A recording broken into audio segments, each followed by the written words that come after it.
Today we are talking to an entrepreneur who sold his £12 million business. He then went on holiday, got very bored and decided to start it all up again from scratch.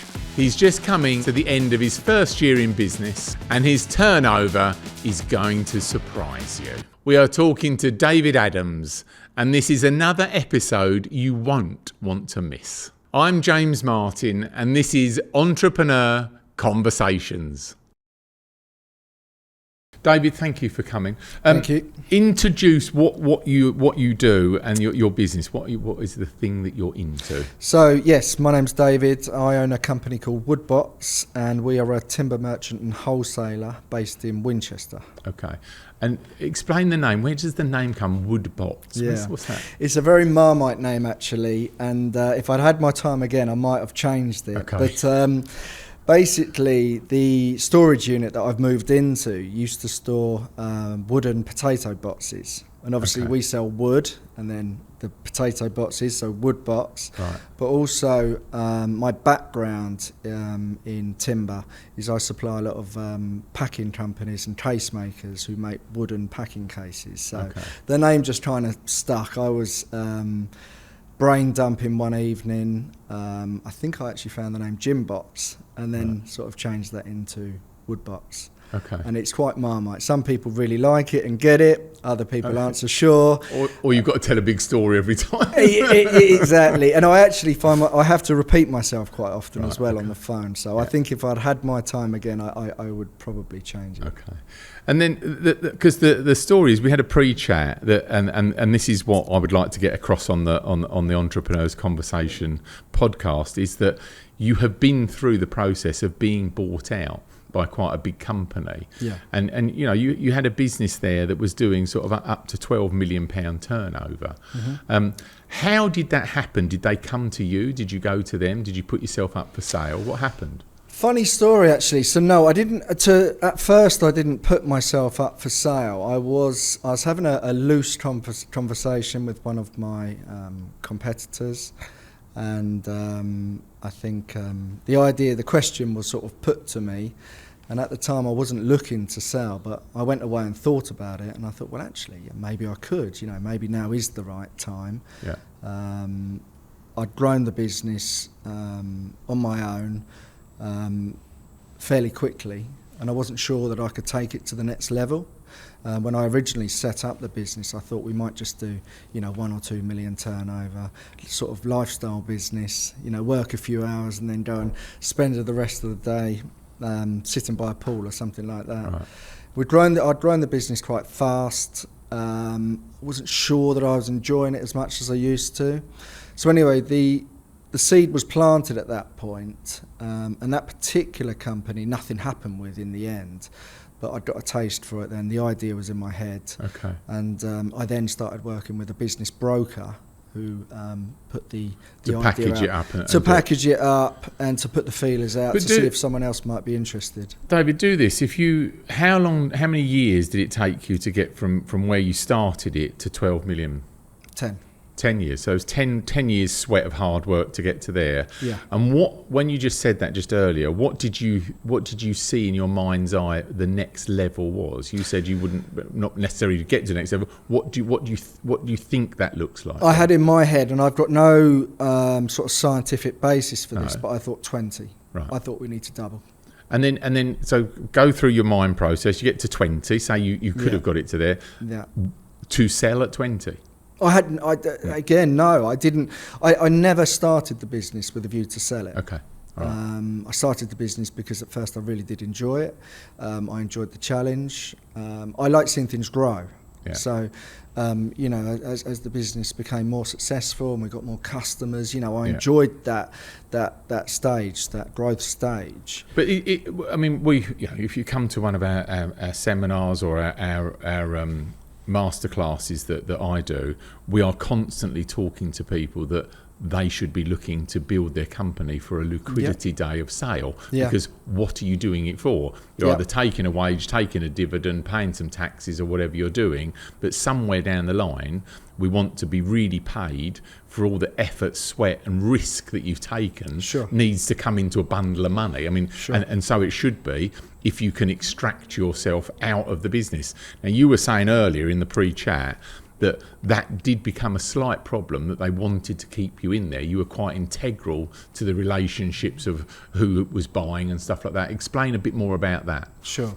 Well, within the business, we had, there was essentially two halves of the business. We had a timber merchant, which is a traditional merchant where we supplied builders, landscapers, developers, etc. And delivery and collection. Delivery and collection. Yeah. And I had a good team around me. So that side of the business didn't depend on me. I had some very good sales guys and some very good guys in the yard as well. So those customers built relationships with my other team members. But on the second half of the business, the wholesale side, I held a lot of those relationships. So these were bigger customers, bigger spenders, repeat business. And that was very much the side that I was involved with. And I had about 40 regular customers of my own that I'd built up relationships with. Okay. And then just for our listeners and viewers, what was the process like to be bought out? I mean, how long did it take? Was it argy-bargy? Was it painful? Was it easy? What was that like? I've heard all sorts of horror stories, but I'll be honest with you. Mine was fairly painless. Okay. There was a little bit of argy-bargy, as they do. People that sell their business have to remember that it's the buyer's job to get the price down. So you might have in your head, the amount that you want to sell for, and at the time that could be agreed in principle, but then when they do their due diligence and they go through everything with a fine-tooth comb, it's their job to find something that reduces that price. And I think what you just said there, and I've been teaching this for many years, is that pre-packing of your business, even if it's to be fit for finance, for a bank to come in and lend money to you, to pre-pack the business, so at any time you can answer the requirement of an asbestos report on selling a building, or where are your up-to-date figures for last week, they're there to hand. All these things that they could hit you around the head with a stick to say, and that's why we're taking a bit more money off, or that's why the loan is going to cost you more money, because we can see that you're not as on point as you should be, and I think all that bundling of your businesses is crucial, to have those systems and processes that they find very little that they could poke at you. As a sale comes up, but surely that is really also the stewardship of the agent or the broker that's come to sell you. In answer to your question, or were they shit? No, in answer to your question, or two questions, you're absolutely right. And if I was doing it all again, which I suppose I am now, I would definitely start filing things in folders and keep everything that you need. And that relates to all your insurances, any claims that you might have, any finance documents, bank statements, anything at all. Even if you don't think it's relevant at the time, I would start, anyone starting a business now, I would start filing that now. Even if you don't think you'll ever need it, because you might. My job was to actually go back in time and dig all that information out. And luckily it was all there, in the cloud somewhere. Well, so my acquisition happened around COVID and around Christmas. So we basically shook hands on the deal and we agreed a number in October. And a lot of the due diligence work was done over November and December. And I actually caught COVID at that time. I remember it was around Christmas. In 2021 it would have been, and I had COVID, and I remember the office was shut down because it was over Christmas, obviously, so I had to drag myself to the office every day and literally just sit there for hours, just wading through documents, going back through all my old emails, pulling up everything that they asked for, basically. So in the end, to be fair, there was no stone unturned, because I found the information, but it was very time consuming.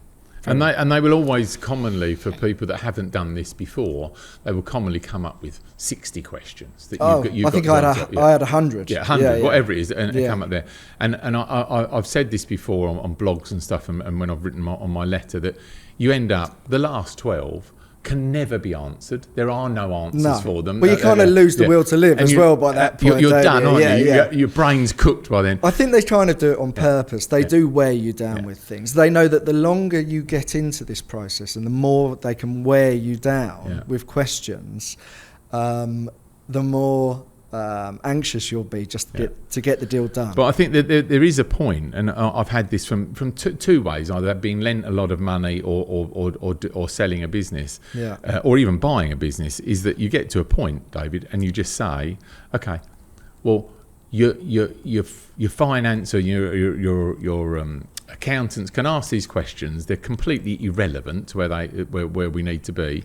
You need to make your mind up whether you're going to lend me the money or you're going to buy the business. Correct. But it's completely up to you then. And to being prepared to walk is very powerful, because they need to make their mind up. Do they really want to buy this business or not? You can do the wear me down trick or not, but either buy it or don't buy it. You know? And in the end, I think the frustrations come down to that. And if you're needy, you could get trampled on. But if you're not needy, I think you have more strength in that. Absolutely. And I wouldn't say that I'm a master negotiator or anything like that. I had my limit and I was prepared to walk away. But luckily, I was only really tested once or twice. And I just needed a sort of 24-hour call-off period. So I just went a bit quiet, when they were trying to get hold of me. I just, you go a bit quiet. You just need time to process things. But the good thing is that you've gone through that process. So you are ahead in a big way, that you have that process under your belt and a few scars from it. That what you're now, because you're now, that people need to understand, you're now back in it. You were locked out of the industry. You couldn't do it for a period of time, and you're now back in building another business, but with a completely different mindset. Because there's something that you've shared with me earlier that I want to come on to later on. What happened in the? Well, all this pack of money's come in, hurrah! Yeah. Now what do you do? did you? How did that feel? Because I know you were still you were still helping them with the business. I was back to work the next day. Yeah. So, but not as the owner. Not as the owner. It's quite weird. Yeah. So, before I sold, and before the money went through and everything was signed, I had in my head that it would be this big grand moment, where the champagne corks are flying, everyone's hugging each other and high-fiving and stuff like that, and it really wasn't like that at all. I remember I think it might have been a Tuesday. It was a wet, cold Tuesday, February night. I think I was virtually on my own that evening as well. I think the family were around doing something. I was lying on the sofa. I was pretty exhausted, to be honest, by that point. I knew it was going to happen that evening, and I got a phone call from my solicitors to say the money's gone through, congratulations. You sort of course, you log into the bank, you see it there. And I won't lie to you, it was an anticlimax, to be honest with you. There was no jumping around for joy. There was no champagne. It was quite an anticlimax. Why do you think that is? I don't know. Because it's the same for me. It was exactly the same. I don't know. I never did it for money in the first place. I didn't sell the business just for the money. I had a good job before that, and I was only 43 at the time. So I was kind of stepping into the unknown. It was a big risk, in fact, and I did care about that business. And I cared about the people that worked for me. I'd built good relationships. It wasn't about the money, it just felt like the right time to move on. Yeah. But then when you let go of something that's been quite a big part of your life for so long, it's quite hard. Yeah, it is. I think the thing that happened to me was that we're waiting for a deal to go. We'd sold a load of land to a big developer, and it had gone on, and they were, big developer, and they were like, it was just going on and on and on, David. And same thing. Someone came from the office and said, right, it's all happening now in the next hour. We want you to confirm what account you want it to go to. This, that, now they're going to send you, 200 quid or something through. Then they're going to pile all the rest of the money in. I said, okay. But the 20 quid came through. I said, yeah, that's the right account. Confirm this, that, and the other. Boom, boom. A ton of money came through. I just went like that. Did the screenshot. Sat there. and then carried on getting the pizza that I was picking up for the kids, and then went home. And just, that it was a very anticlimax. The deal had been done. The exhilaration of the deal was done months back because they said yes to buying it at the figure that we'd sort of agreed. Yeah. So I think it is weird. And I think that the other thing that I experience, and I want to find out from you as well, is what do you do with your day to day? I know you went back in, but you didn't stay in for that long. When you were out of the business, what did you do with your time? Well, I mean, I stayed in. I stayed there for 2.5 years. I stayed with the Sorry, new I owners. thought you stayed in there less than that. I stayed with the owners for 2.5 years. Wow. So yes, so say for argument's sake, because they handcuffed you a bit with some more money to come, didn't they? A little bit. It wasn't a handcuff, and they were all very fair about it. I can't really say much bad about them, to be honest. The deal was handled very fairly, and I didn't have to stay, but they incentivised me to stay. So they saw me as a key person that had good relationships with a lot of these key accounts, and they knew that the business transition would be easier if I stayed on. Yeah. So I agreed to do that, and I wasn't sure what to expect. I thought, I'm either going to love it, I can still carry on dealing with my customers, but without all the aggro that comes with running a business, like cash flow and employees and what have you. I wasn't sure what to expect, but no, I stayed there for 2.5 years. Right. And when I say that I was literally there the next day, I mean I was there the next day. I sold the business on a Tuesday, and at 7 a.m. the following day, I was back to work. Yeah. And it did feel weird, because obviously that's when we told people as well. Right. And I was always warned that your relationships with people may change because of this, and they were right. It did. So it felt strange for a while, but I sort of became used to that in the end. Okay. And eventually it almost just took a back seat, really. It wasn't mine anymore. I wasn't there to make the decisions. It was someone else's. They could do whatever they liked with it. My job was just to maintain the relationships that I had with my customers, which I did. Sorry to interrupt. I just wanted to take a moment to let you know about Baddow Park Mastermind. I have created a mastermind for high-level entrepreneurs. There's only 16 spaces, and we've only got a few left. If you often find you're the biggest fish in the pond at other masterminds, click the link in the pod description, because this just might be for you. Now back to the pod. And now the new company is very different, because you were telling me where you're located now, you can't do retail sales out there and pick up because of how it's situated. Yeah. So explain that model, because I thought that was not going to work, but it actually saves you quite a lot of cost. Explain how that works. There's pros and cons. It does save us a lot of cost, but the downside is we're also not getting as much business. So a normal builder's merchant, say a Travis Perkins or a Jewson's or a Selco, they are very, very heavily focused on a collection style business. So anyone could just wander in. Normally they might open between the hours of 7 a.m. till 5 p.m. Monday to Friday, and then open for a few hours on a Saturday as well. So heavily staffed, isn't it? Yeah.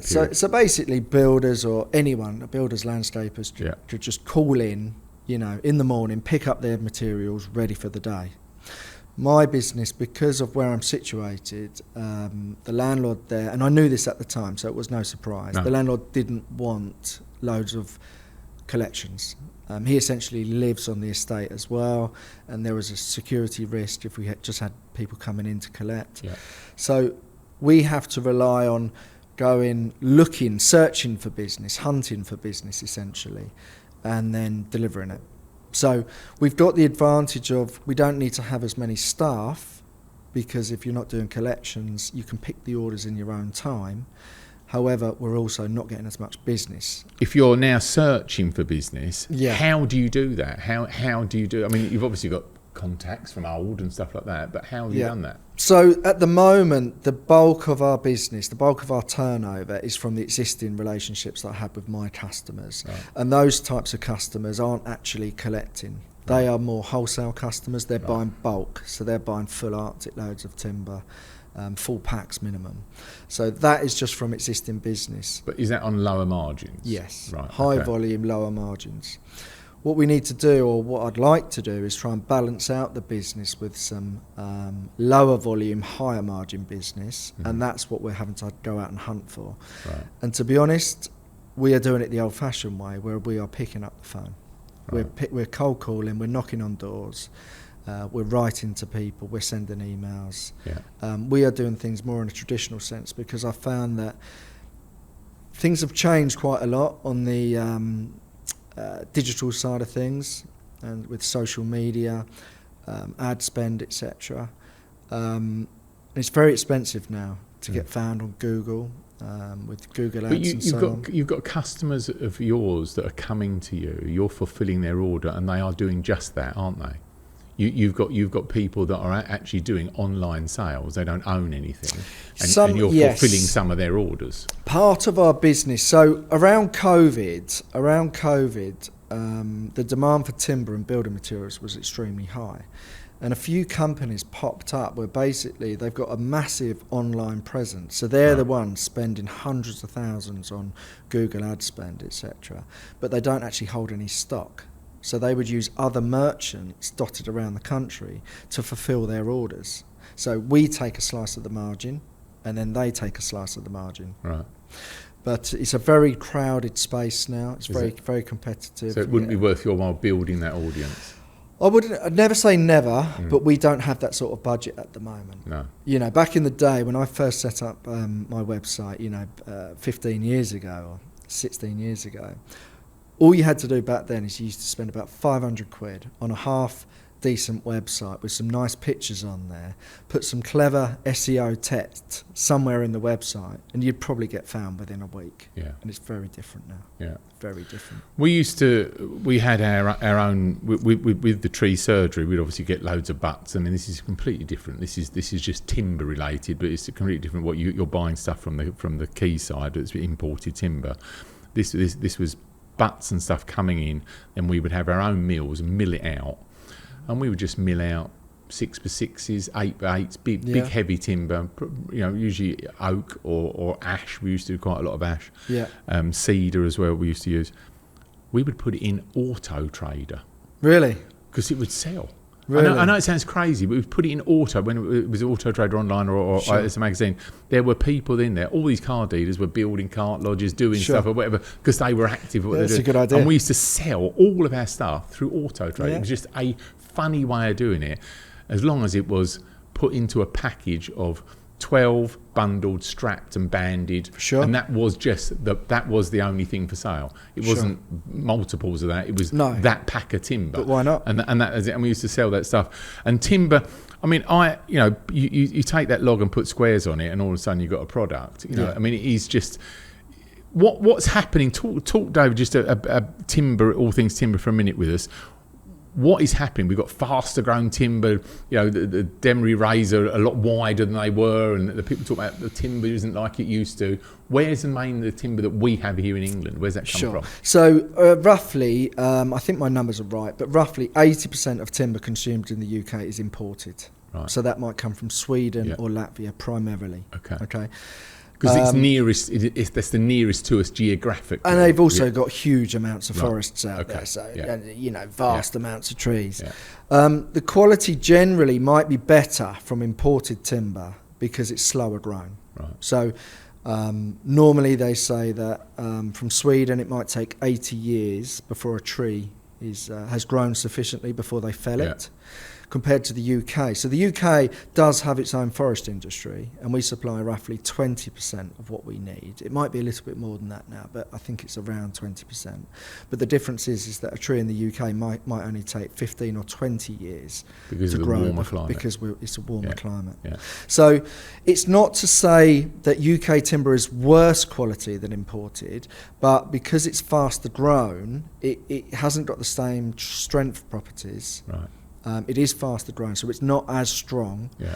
And we just can't supply enough of what we need. So that's why we have to import. Here, even though it's homegrown, will it be dearer? No, it should always be cheaper homegrown, because if you think you've got less movement, less logistics, you know, It should always be cheaper in the UK, but sometimes the difference isn't as much as you think. Right. The timber industry, so timber, plywood, anything really, is very much supply and demand led. Yeah. If there's strong demand, the price will go up. If there's weak demand and too much supply, the price will go down. It is a commodity. We are trading a commodity, basically.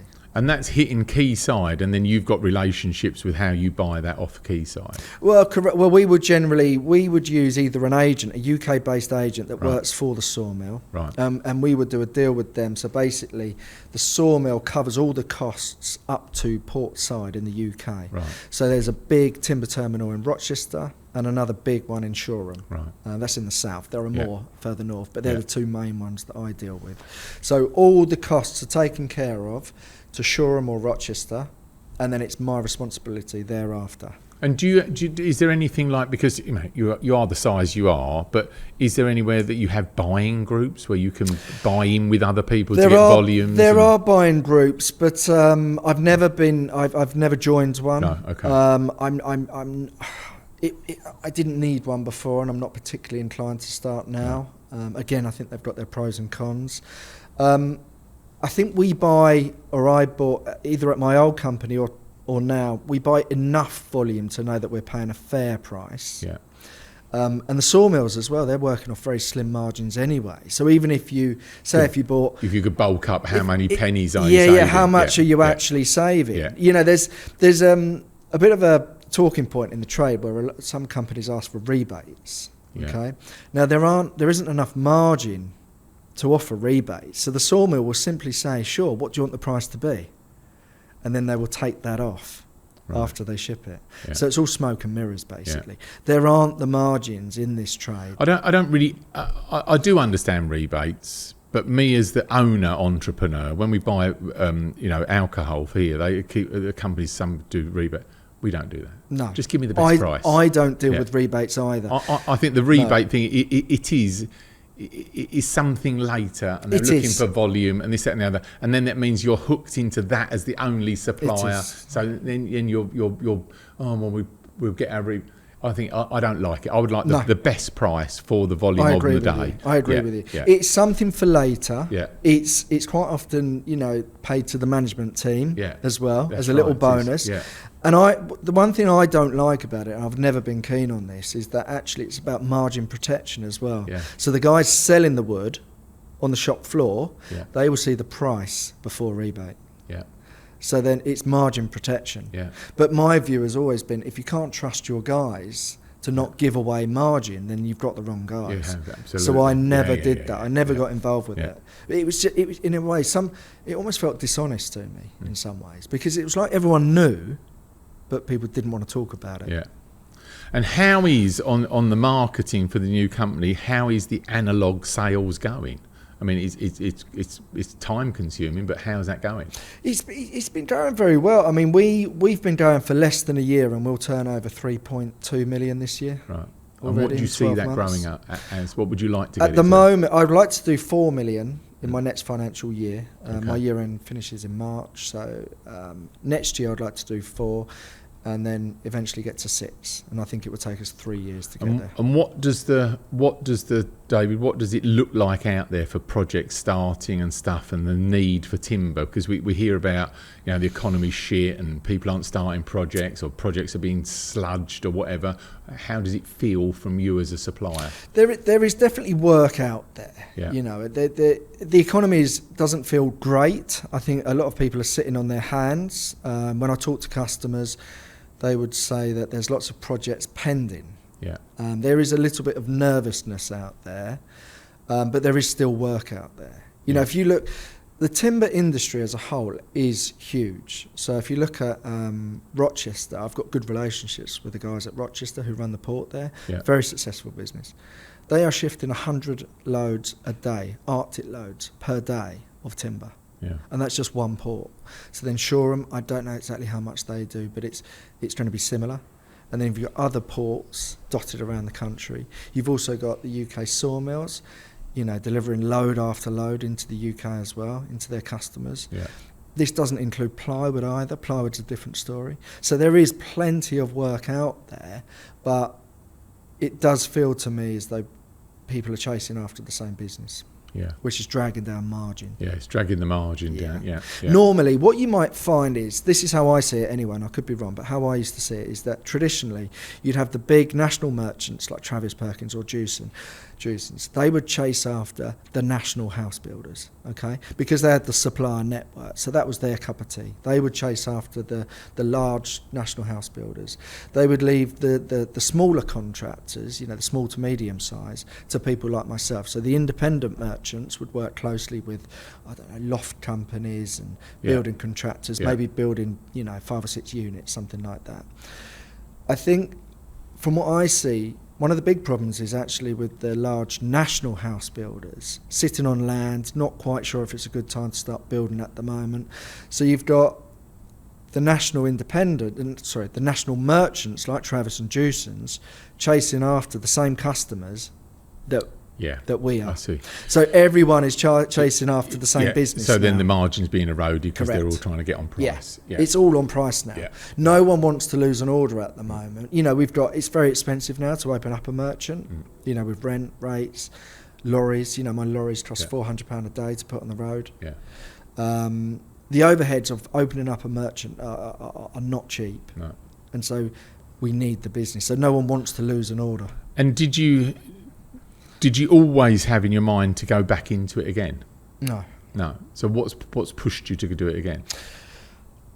I was tempted when I sold the business. Sorry, I'll start from the beginning. When I sold the business, I was kind of done, to be honest with you. I was quite exhausted. Yeah. Selling the business, although it could have been a lot worse, it was still a tiring process, quite an emotional one as well. And I didn't want to go back. The reasons I sold the business is because I was probably finding it a bit too much, with the stress, and the enjoyment was going out of it a little bit. So the reasons that I sold were probably the right ones. So I didn't want to jump straight back into that. I did flirt with the idea of maybe doing something completely different. I quite like property in general, or interior design, or I quite like cars, and I did flirt with the idea of starting something completely different, but in the end, it's all I know. Yeah. 25, 26 years, I've built relationships in this trade. It's your lane, and you know all those contacts. And I know it good and bad. Yeah. And I guess, to be honest, there was a little bit of nervousness there as well.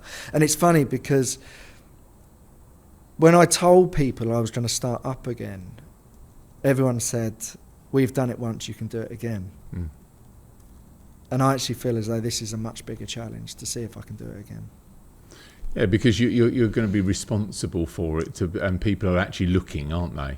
I mean, you either do care about that or you don't care about that. But I think it's a good motivator that you want to prove that you were the golden maker. There is an element of that, of course. And it's also, I can accept failure, and I would much rather look someone in the eye and say, "I tried." Yeah. It didn't work out, but at least I tried, because I don't like living with regrets. Yeah. So I could have not done anything, but then there would have always been that nagging feeling that, what if? Yeah. What if I could do it again? It was the challenge. Yeah. I didn't necessarily need to do it again. Well, I did, but I was too young to retire, and it was all I knew. So in a way, I did need to do it again. But I could have chosen an easier path. Yeah. I could have just stayed in a job, I suppose. I didn't have to leave. I could have just stayed there and taken a salary.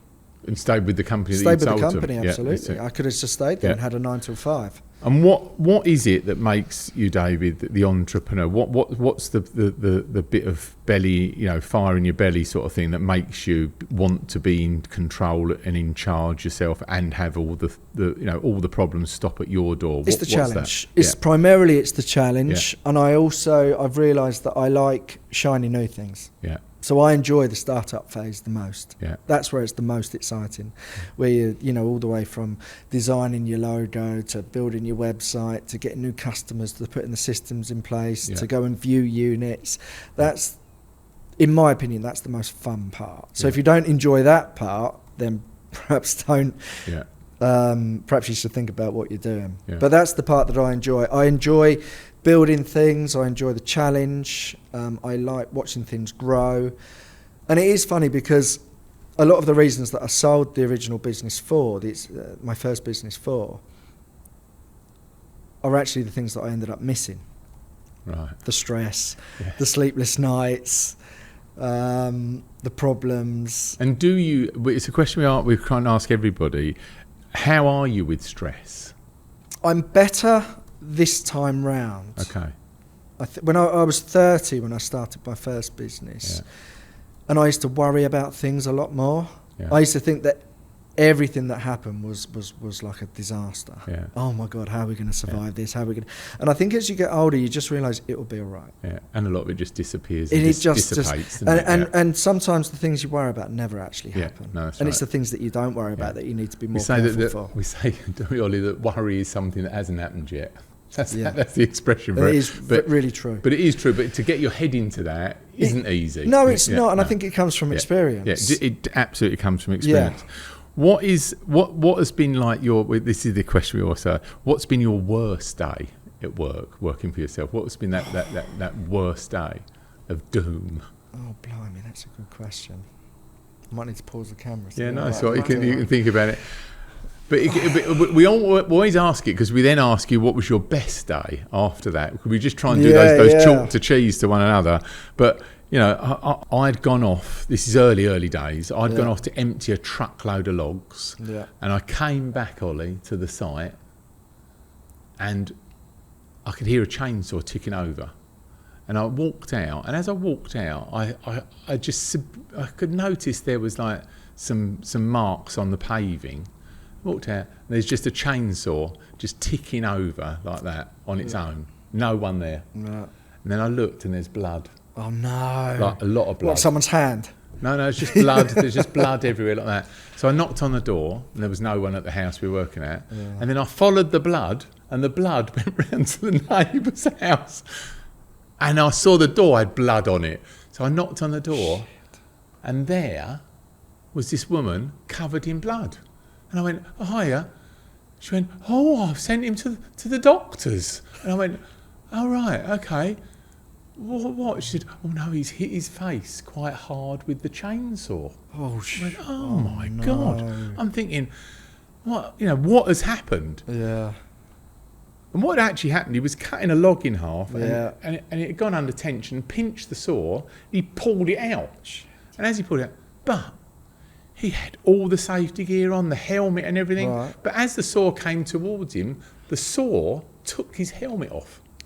It opened the visor and flicked the helmet off, and it hit him straight in the face. Oh. And it cut him from there through to the side of his mouth. Bloody awful. So off I went to the doctors, to no ambulance, the doctor walked in there, and he's sitting there with a big tea towel. This with the woman, the neighbour, had helped him with the tea towel.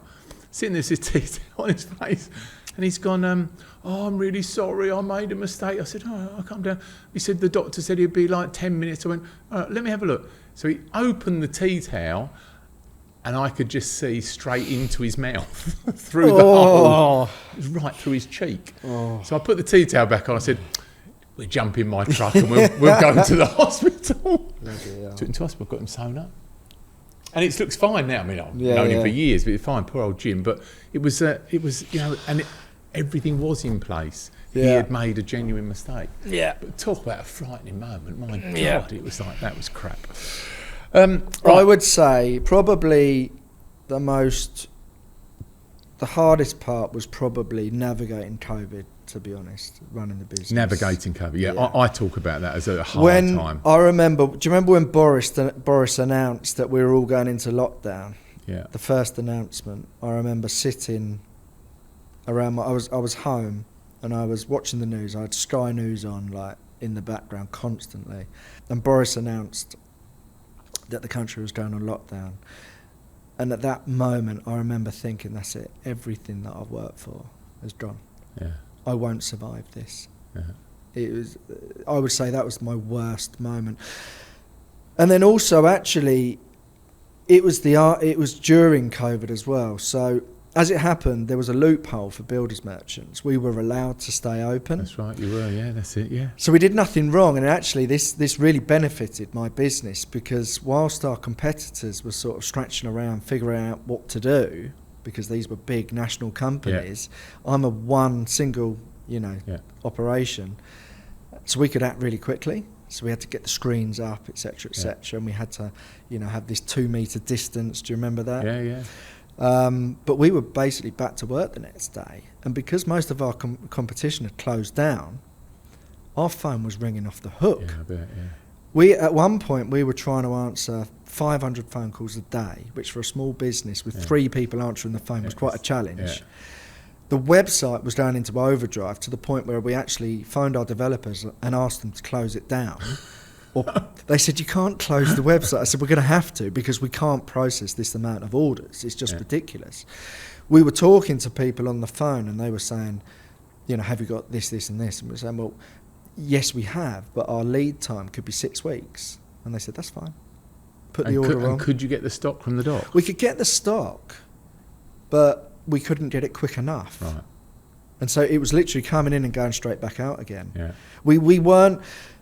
My company at the time was not built for that amount of business that came through the door as off the back of COVID.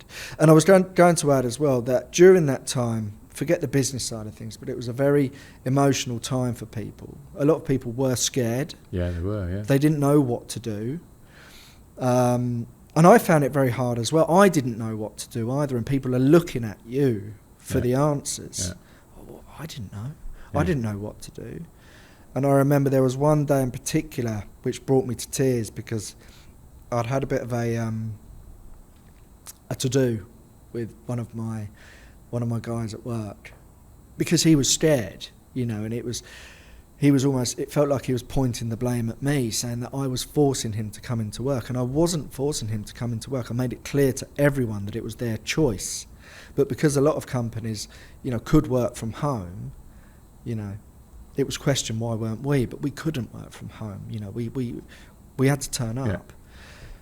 That was a very tough day, Yeah. because you're a human being at the end of the day. People sometimes forget that the bosses, we're still human beings. We still care, and I But cared the responsibility about. is The responsibility on your was shoulders. all on my shoulders, and then I thought, what if something did happen? What if someone did get ill and it was all my fault? Yeah. So I had to really wrestle with that. How do we keep the business going and keep people safe at the same time? So that was probably my toughest day in the office. I agree with that, David. I think the COVID thing to stop me as a business owner from doing anything, that was, no one's ever told me to stop doing anything, and that was tough. Here, it was the second lockdown. He came and said, right, we're locked down again. Yeah. We had a project here for another 6 bedrooms, all on the roof. Sure. Do you remember the weather was really good? Yes. The weather was great. Yeah, it was great, wasn't it? All my subbies that had been long-term subbies for over 20 years, they were getting nothing. They were getting no money, weren't getting any furlough, nothing. It was just man and a van stuff. Yeah. We got them in and we brought them over the bridge, locked the gates, got them all in, and just set up camp on the garden and took the roof off the main house and did all the works. Yeah. And they were just, and the plumbers were over there, the carpenters were there, everybody was separate.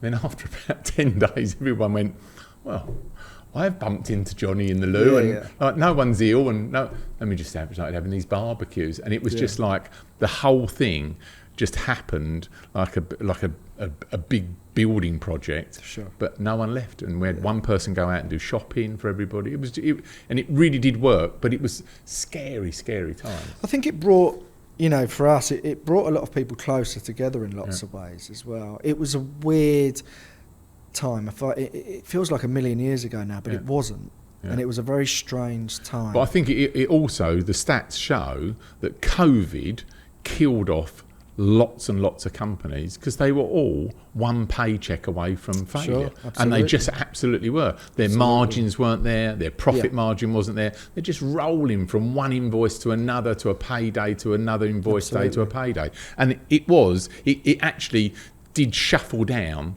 some businesses out of the market to allow the ones that were actually being executed properly to survive. So that was an interesting time. What, on the reverse of that, David, what's been like your best day in business? What would that be? I don't have, I sound really boring, I don't have one particular good day. Yeah. But I did enjoy our Christmas do's. Right, okay. Well, with all the guys. With all the guys. We had some really good ones in the past. I've got a lot of videos on my phone, and it was just an opportunity for everyone to let their hair down, have some fun. We always had a good Christmas do. Yeah. And I did look forward to those. Where did you take them? Where did you go after? One of the best ones that we did was probably at Penny Hill Park. Have you heard of Penny Hill Park? Yeah, I have. So that's where the name. So my business was called Penny Hill Timber. Right. Okay. So that whole area in Bagshot was was called Penny Hill. That area, and I had a house a few doors up the road. Right. So that's where the name came from. Okay. And I remember one of our Christmas do's. It was the same. I can't remember the year, but it was the same night that England beat the All Blacks at rugby. Oh, right. And they used to train at Penny Hill Park. I think they still do. I think they've got a purpose-built training facility there. Right. And they were all in the bar getting pissed. Oh, my God, yeah. With us. And it was just brilliant. That must have been a very good atmosphere. You couldn't make it up. You could never rewrite that or stage it. It was just perfect timing. Everyone was in really good spirits. Yeah, that was probably one of the best times that we had. I think you're right. The when I look back, the moments that I've had have been with the team. Yeah. You know, when the team have hatched out a project and a system and a process, and then we've seen it work. It actually works, and it does collect money, and it suits the customer or whatever. So I think those moments. But a lot of businesses, you know. It was interesting what you said earlier about how you have a relationship with the team after you've made a sale. It's very difficult, isn't it? Because you've been their leader and their sort of founder and all the rest of it, and all of a sudden you're just handing them over to someone else without their permission. And it must be a strange thing for people. It was really strange, and I was warned that the relationships might change with certain people, and it did. It did, you know, it wasn't all negative, don't get me wrong, but it does change. Yeah. But I had good relationships there with a lot of the guys, and I'm still very friendly with a few of them now. You know, we phone each other. Only last week I spoke to my old branch manager, so I still have good relationships with people, but it does change. And this new business, what's the number, David, you like to get this up to? What would you like to get this into? At the moment, I've got in my head about 6 million, right? But that's a sort of 3-year plan. And then a 6 million to sell. Is there a to sell? You're not going to like me again now, because I again, although I am wrapping it up as if I can, so I can sell it. I am doing things more carefully this time, making sure that I file things where they should be filed. The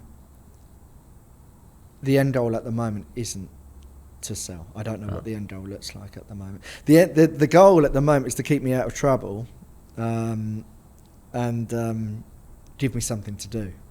Basically. And would you do, even though you're setting this up, that you know very well, and you can put some middle management in there to do the day-to-day, would you pursue something else like interior design, something else that floats your boat? Would you get into something else? I would like to think so, yes. Yeah. I want to see if I can do this again first, and this is taking up all of my headspace at the moment. I'm not one of these types of people that can sort of have 2 or 3 different projects on the go. Right. Hats off to people that can.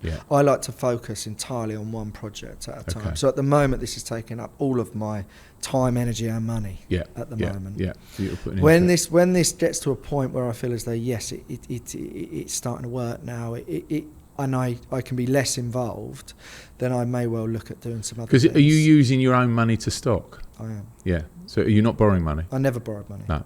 I didn't, even at my previous business, I never borrowed money. No. And why? Why that mentality to not borrow? I didn't want to be beholden to a bank. In our industry, it's very common to do invoice discounting or factoring.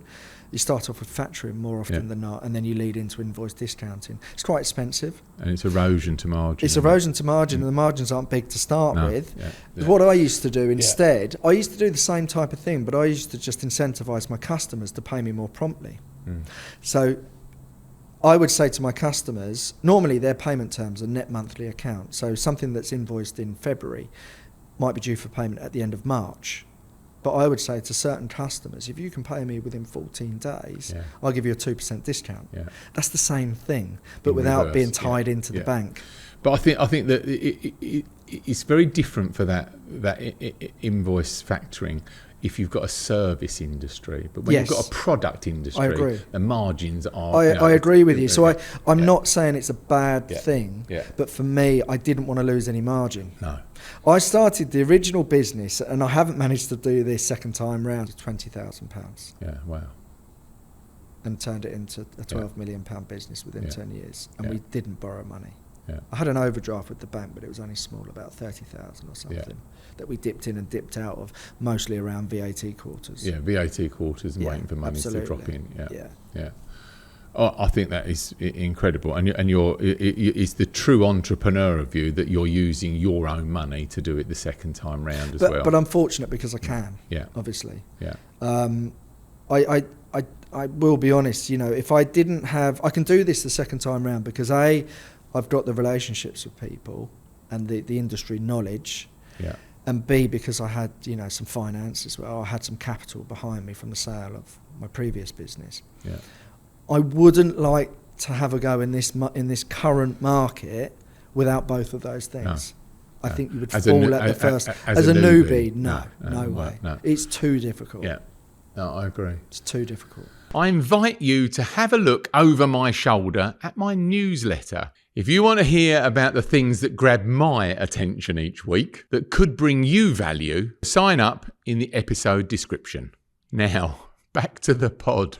We're now going, for all you regular viewers and listeners, we're going for tombola time. So we're going to get this up onto the table. You'll love this, David. This will really float your boat. Okay. Here we go. We have a jingle. We've got jingles. It's Tombola time! So right, every ball relates to a question. Right. And we like to have a feature, David. So Okay. if you pick out one of these, and then that will relate to a question. Okay. We'll dive in there, I'm going to go orange. Yep. and then just pop it on there. What number have you got? 2. There? Question 2, Oliver. Who were you before success and who are you now? Right, so you're asking both of us, who were you before success and who are you now? That's assuming that I consider myself successful, I suppose. Yeah, that's whoa, a question within the question, Oliver. I'm not sure I do. I don't think I've got there yet, if I'm honest. Yeah. I don't consider myself to be where I want to be. But if you were with people, say 10 years ago, would they be able to say, well, he's changed? Do you think that has happened? Do you think you've had to change? I would hope not, but you never know. I've always been hard working, so it was probably no surprise to some people that I ended up doing what I did. Yeah. But I'm also not very good at giving myself a pat on the back. No. I've still got a lot of my old school friends. I don't go to like really expensive places and stuff like that. I'm still quite down to earth. You'll still find me in the same pub that you did 10 or 15 years ago. Yeah.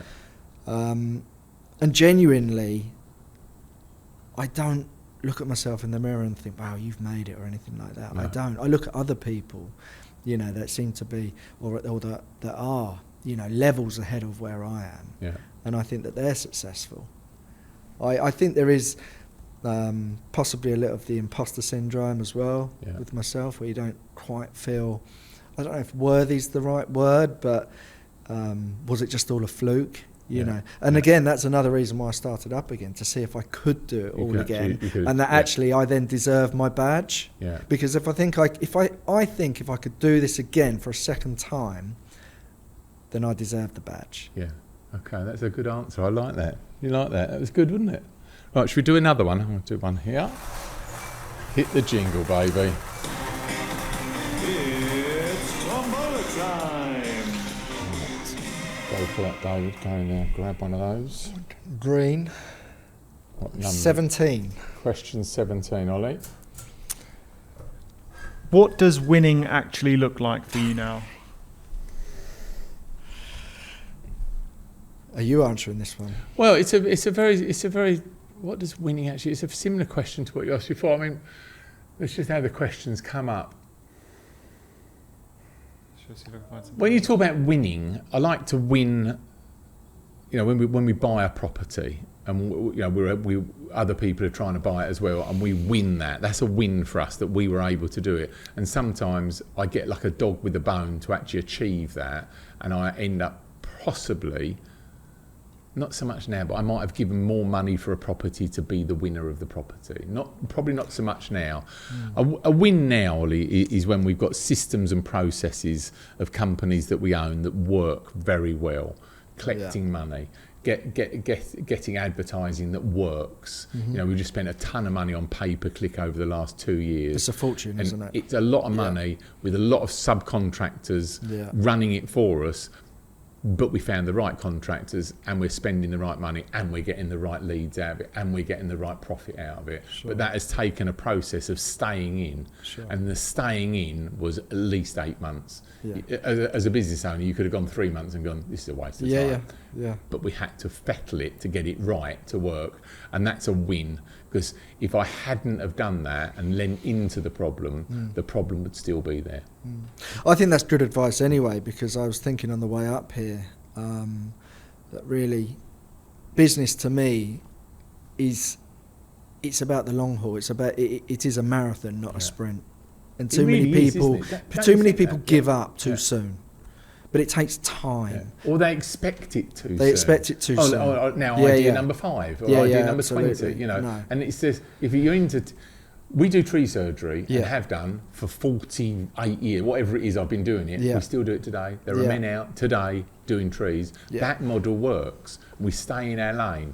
But the fruits of those fast pounds is what's been invested into slow pounds with all the property, and that's the gig. But I agree that it is, it is doing something well, and even this time round, what I think is exciting for you is of what all the things not to do when you do it on the first. You say that, but again, I still don't know it all, and I'm still making mistakes even this time round. I think the danger for us at the moment is that we are almost in danger of growing too fast, because we'll do over 3 million in our first year back, which is quite unheard of, really.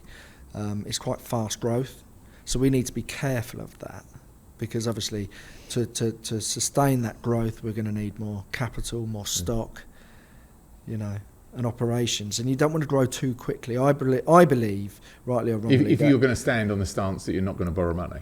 Yes. For stocking. Yeah, but I believe that slow and steady wins the race. That's what I did at my last business. At my last business, we did £1 million turnover in my first year.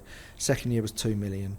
Third year was 3, and then we accelerated a little bit. Would you buy a timber business? No, I don't think I would. Because you don't really need to, because you know how to work. I don't really need to, no. And I just don't think that would be the right move for me personally. Yeah. I would like to get a win for me at the moment would be to get this business to good shape where it doesn't need my involvement as much as it does right now. And does that include your money?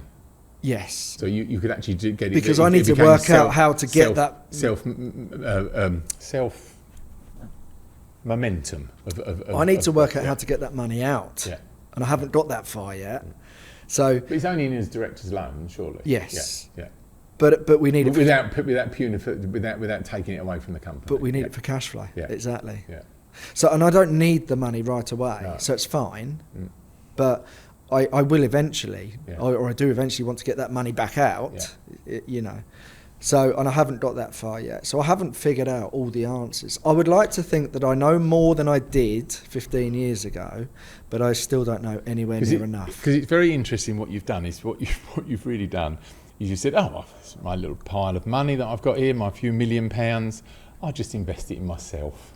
Yeah. And I take all the risk on myself. Instead of investing it in stocks and shares, you've done some in stocks and shares. I've done a bit of that. But you've invested it in yourself. I would actually prefer to invest it in myself because then I'm responsible. Yeah. And the pressure is I like being in control of my own destiny. Yeah, absolutely. And if I F it up, then it's down to me. Yeah. And I can't blame someone else. That was my decision. I don't really understand stocks and shares, so I don't do stocks and shares. Nor do I. But I just worry that there's this spotty bloke that's young running my money for me. I just worry. I don't understand it either. I'm not picking individual stocks and shares. I've just got a basket of shares, an off-the-shelf packaged up deal. Yeah. I think it's with one of the big ones, JP Morgan, something Okay. like that, Yeah. and they do it for me. And I think actually a lot of it now is just done by robots. Yeah. And they just track, the Yeah. FTSE 100 or Move it, blip, the blip, F&C blip. 500 Yeah. or whatever. Yeah. F&P. S&P. 500. Make sure I get that right. Yeah, S&P 500. And we can have a dyslexic moment. Yeah, yeah. I get everything backwards. Don't worry about that. I've been doing really well up to now. So yeah, nor do I. But it's done okay. Yeah. But 20% year-on-year growth. Yeah, it's very good, isn't it? Yeah. I've that's been all right. very But good. touch wood, it Yeah. could all go wrong tomorrow. Yeah. But who knows? It's just when you want it out. If you don't ever want it out, then you're never going to cause a problem. It's long term. They say don't dick Yeah. about with it for don't expect to put it in for 6 months and walk. Yeah. These people that play the market. No, at don't. home, I mean, they say no. just leave it. No. The best advice I was ever told is to put some money in there and then lose the password. Right. Okay. So you Yeah. can't go. So and you never can't take go it in out. and don't check it. No. Don't worry about it. Yeah. Just forget it. Yeah. Log back in about 5 or 6 years' time, Yeah. and then hopefully you'll be Yeah. surprised. It would have done all that. So I'll up let and you down know in work. 5 or 6 Yeah, we'll years' have you time, back. or I might be crying. Yeah. Right, should we do one more of these? Yeah, let's do one more. Okay, here we go. No jingle. Sorry. We'll cut that. If we do one more, we do one more. It's Tom You know what it is? It's Monday. That's what it is for you. Yeah. You've had too much of that. Well, you've actually been working the weekend. Right, go in there, Damien. Let's have one of these. Pink. Pink. What number have you got there? 18. Go, Wally. Question 18. 18. All right. What is the cost of your success? Well, for me, I think there is a cost. I think you have to be prepared for the emotional investment. Yeah. I think you have to be prepared to make more sacrifices than you ever realise. Your family life, my family life, did suffer because of it. At times, I would say that my physical as well. You end up not taking good care of yourself at certain times. I think business people or entrepreneurs, and I don't call myself an entrepreneur, but business people really have to roll up their sleeves at time and be prepared for what's going to come their way. The business will, in my experience, took up a lot of my time, energy and headspace. And you sacrifice things along the way. You know, your relationships with other people at home sometimes aren't always as good as they should be. Yeah. You're not around as much as you would like to be, and even when you are around, your mind's somewhere else. You could find yourself sleep deprived, burnt out, exhausted at times. Your friendships might wane off because you're just not around as much or available to do things. David, I hear all the things you say and I agree with you. So how are you marshalling that this time round? I wouldn't say that I've mastered it at all, to be honest with I you. didn't say master, but marshal it. But Marshalling. No.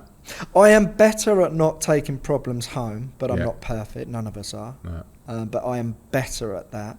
And I now have quite a strict rule with myself to not work weekends. Okay. I will put in a decent shift Monday to Friday, and I will do long hours and work hard. But at the weekends, I try not to work. And does anybody work in the company at weekends? No. I don't Okay. want them to either. No. Okay. I think it's really important. I try and encourage my guys, my new team at work, that family, you have to make time for your family. Yeah. So I think it's really important. So if they've got young children, I will encourage them or tell them to go to their kids' sports day or do the nativity. Yeah. And I don't care about, I don't want the money back for anything Yeah. like that. They can owe me it if they want or, Yeah, no, I or agree with not. that. Yeah. You don't ever get that time back. And there No. are sacrifices that I They're made. fleeting moments, aren't They're they? fleeting Yeah, moments yeah. that you'll never get back. Yeah. You know, when you own your own business, though, holidays are never the same. No. You know, you don't ever relax on holidays. No, never. You know, and I've had some shockers before, you know, where I've had to deal with some really, high-level problems while I've been away. Yeah. Things that I didn't want to deal with while I was away. And it can ruin a holiday Yeah. for you and your family. Yeah. So I think it's important to acknowledge your family and make time for them. Yeah. Especially when you are there, try and be present. And I didn't always get that right the first time round. This time I am marshalling it, as you say, because simply by just trying not to work the weekends. Yeah. you know, and try and down tools on a Friday afternoon. You know, I'll finish a bit earlier on a Friday, about 5:30, 6 o'clock I'll finish, and then that's me done. And I try not to even check my emails for 2 days. It's not always possible. If something catches your eye, there's always the temptation there to have a look, but I do try. I'm much more vigilant about that. I think it is. I think you know, I agree with everything you've just said there on that statement. It is very difficult. Yeah. You know, it's not for everybody. It's not for everyone, and you have to be. No. I think you can easily underestimate what's involved because it if you're not careful, you know, it could take a lot from you, as well as give to you as well. You know, you asked that question, Ollie. I mean, you know, you put it in my world. You know, I am 2 marriages in. And it's all because I wasn't there, and I was working 7 days a week, and it was my choice to do that over and above what I should have been doing at home, and I've been a crap dad and to the kids because I've just not been there the amount of time I should have been there, but I struggle because this is me. It's almost. I agree with you, absolutely. Yeah. It's almost quite selfish. Yes. An entrepreneur, and again, I'm not calling myself that, but an entrepreneur has to be selfish, I think. It's like a top sports star, you know, like a Roger Federer or someone like that. He didn't get that good. You can't do it without that time. No, without devoting hour after hour on the court practicing his shots. It just doesn't happen. No. So I think it is quite selfish in a way. And then you do hear people and they say, oh, well, it's all for the good of the family. And maybe it is for a lot of people. But if I'm honest, same as you, I would have done it anyway. Yeah. I didn't just do it. I was really glad that my family got some fruits out of how hard I worked. They had some nice holidays. You know, we didn't need to worry about the mortgage being paid. And they almost, I feel that I've been very lucky in some cases where they've allowed me to do Absolutely. it. Because it was absolutely not the right thing to do, was to keep working the weekends like I did. No. That was the wrong thing to do. But they kind of allowed me to do it. But I think the word you've used is right, David, is the selfishness of it. It definitely becomes or it feels like a selfish thing, but I can't help doing what I do. No. This is what I do. You are who you are, Yeah. and that's the point I was trying to make. I would have done it anyway. Yeah. Even if I didn't have a family, I still would have done it. Yeah. It just so happened that I did have a family, and I was really glad that they saw some benefit from what I did, but I would have done it anyway. Yeah. And I think you're either wired up like that or you're not, because not everyone is up for doing what people like me and you do. Yeah. They No, don't want at it, all. and I don't blame them for that either. No. I've got you know, managers and people that run parts of my business. They're not entrepreneurial. They are very integral to the business, and they would not be up for this. No. They would not take the risk and take the stress and take the responsibility of it. And I always admire people like that in a way, and I'm slightly envious. I wish I could be more like that, but I know that I'm not. Turn the lights off on Friday, go home. I'm all or nothing. Yeah. I'm either in. Yeah. Before I started, one of the questions you asked me earlier, we talked about was, you know, me coming back into the trade. I really did sit on my hands for a while, because my brain works that I almost don't want to think about something unless I know I'm going to go for it. Because once I start thinking, that's it. You're in. I'm in. Yeah. And I know what's going to happen. There's no half measures. No. I'm back in. Yeah. And I wouldn't allow those thoughts into my head for a while, because I just wanted to decompress and get over, you know, what I'd been through previous to that, you know, letting go of my last business and the big changes that had. Yeah. And eventually the thoughts just kept sneaking in until in the end I just let them all in. Yeah. And then I'm all in again. Yeah. I'm straight back to where I was before. No, I know that feeling. I know that feeling very much so. I absolutely feel the same, that you suppress the thoughts, because you know if you really start getting a model on, you get modelling into how it could possibly be, and the real you'll go, right, actually no, this is all very achievable, let's go. Yeah. And all of a sudden, bang, you're up to your neck in it. You're necking it again. Yeah. Literally, you know, on the Monday you could be out and you could say, well, I might do it, I might not. By Tuesday I'm in. That's it. I'm working till 1 o'clock in the morning again. Yeah. There's no half measures. No half measure. No. You're straight in. Yeah. Very good. Does that answer your questions? Yes, it does. It does, doesn't it? That was good.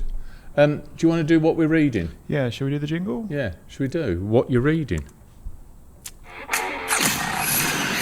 What are we reading? What are we reading? It's so crap, it's good. I just love it. Do you read or listen? What do you do? I listen. I'm not very good at reading. If I start to read a book, I'll be asleep after about 2 pages. Really? Yeah. So if I ever can't sleep, then I will pick up a book. But And that I'm puts not you very to good. sleep, does it? Yeah, absolutely, straight Oh. away, without fail.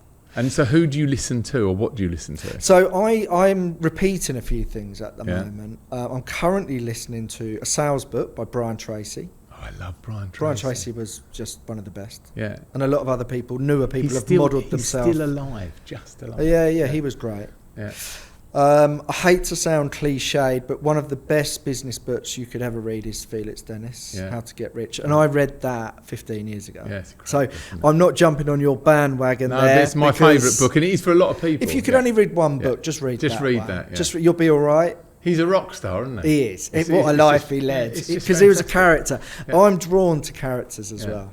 And so I was drawn to him, not just because of the But business side. if anybody's, and we have had this many times, that you need to do what David said. Read that book. It is a great book, yeah. and it's a great storytelling It as well. is. It's great narration and stuff. There is There's- the Audible version now as Yeah, well, that's which it, I've yeah. listened to. Yeah. And it's great. Yeah, it's really good. It's yeah, really good. yeah. And do the Brian Tracy he's all suit and tied up, and he's been going for donkey's years. Yeah. It's the same stuff delivered in a very good way, Yeah. and he packages it up very, very well. But he was one of the originals. Yeah. He was just all he was to do was Xerox and sales. Yeah. He used to sell Xerox machines, Yeah. and that's how he started it. And then he Yeah. got into motivating speaking. Yeah. And it took off. Swallow My Frog. Yeah. What is the one you're reading now? What's that one actually called? It's sales. It's something like how to be a. I think it's called Psychology of Selling, Yeah. which is just a great Yeah. book where you sort of get into the mind of a customer. It's good. It's good, isn't he? Yeah. He was a really good guy. I've been listening, Ollie. I've just recently gone back on my feed. Let me just bring it up on my phone, because this, How to Win and Influence People, Dale Kenner. How to win friends Yeah. and influence Yeah, people. how to win friends and influence people, Dale Carnegie. I was going to say that was my other book that I was going to mention. But That's one of the best books you can ever read. I've gone in my library, and Yeah. I bought this years Dale ago. Carnegie, Yeah, I think. Dale his name is. Carnegie. Yeah. But a brilliant book. It's- You know, yeah. and people that are in business, if they're not doing reading, they're missing a trick to get to the essence of how to speak to customers, how to improve Absolutely. yourself. I personally think I personally think that the biggest attribute a business owner could have is sales. Yeah. You've got to know how to sell, Yeah. because essentially we're selling ourselves every day. Yeah. I'm selling myself to customers, to suppliers, Yeah. to potential new team members. You are selling yourself every day. Yeah. So learn how to communicate with people, learn how to sell. So if you were only going to read, 3 books, say, the ones I would recommend are Felix Dennis, How to Get Rich, Dale Carnegie, How to Win Friends and Influence People, and then Brian Tracy, The Psychology of Selling. If you were to just read those, Just those three three, books, and you'd be all right. you'd be on your way. You'd wouldn't be you? on your Yeah. way. And And reread them as Yeah. well. And what happens is the addiction happens, doesn't it? Because you read them inside them books. Inside a lot of books, they quote from, and they have to mention where it's been quoted Yeah. from. And I always listen to that and then go and look at the book they quoted it from, absolutely. and then go and look at the book, and it just snowballs. There are hundreds, if not thousands, of good books out there, but start with those 3, Yeah. and you'll be all right. Yeah. And the messaging, a lot of the time, is the same messaging, It just is. packaged up It is. with a different person that you Well, digest better with. how many more different ways are Yeah. there to do Yeah, something? that- They are absolutely. literally just packaging it Yeah, up. yeah. Another good sales book that I've read recently, and I mentioned to Ollie, and it is good, is there's an American guy called Ryan Serhant, and he used to be on $1 Million Listing, where he sells really expensive real estate Right. in New York. was it really $1 million listing? Something like that, Yeah. anyway. And now I think he's the number one real estate agent in New York. He's got his own firm. And he's got a book called Sell It Like Sirhan. Is this a young, tall guy? He's got grey hair. Yeah, grey hair, but he's, yeah. I know the guy. I have seen him. He's really Yeah. good. Yeah. It's a really good book. And if Yeah. you go on Audible or something like that, it's got 5-star Yeah. reviews. It's a Do you really know- good book. Do you know what amazes me, Ollie, as well on these things is when you go into these books, people mention a book, I just put it in, I buy it straight away. Yeah. They're like 11 quid. Yeah. Worst way is 16.50, Yeah. £9.20. Yeah. You know, why wouldn't you buy that piece of knowledge? Absolutely. And have a go at it for, you know, and if it's not very good, you just burnt a tenner. Yeah. You know, like what's I must the harm of it? admit, though, I'm not very good. I have got lots of unfinished books in Have you? there. I've got a busy mind, and if I lose interest, then Yeah. it's very hard to get me Because back. when you lose interest, it's not going into the put. You need to turn it off, don't you? No, That's just wasting your it's not time. going in. What else are we doing, Oliver? That's it.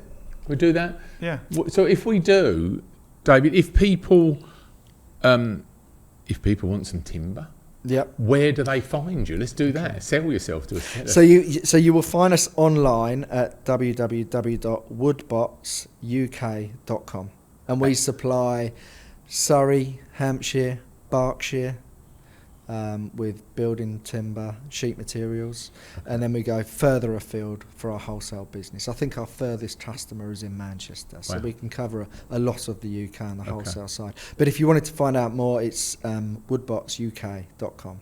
Okay. Thank you very much for Thank coming you. down, spending the time to come and see us. Thank you. I've really enjoyed the conversation. Thank you. Good, me too. Cool. If you've enjoyed this episode, like, subscribe, leave a comment. There's someone you know that could gain something from what we do here. Pass the pod. And if I'm lucky, I'll see you on the next one.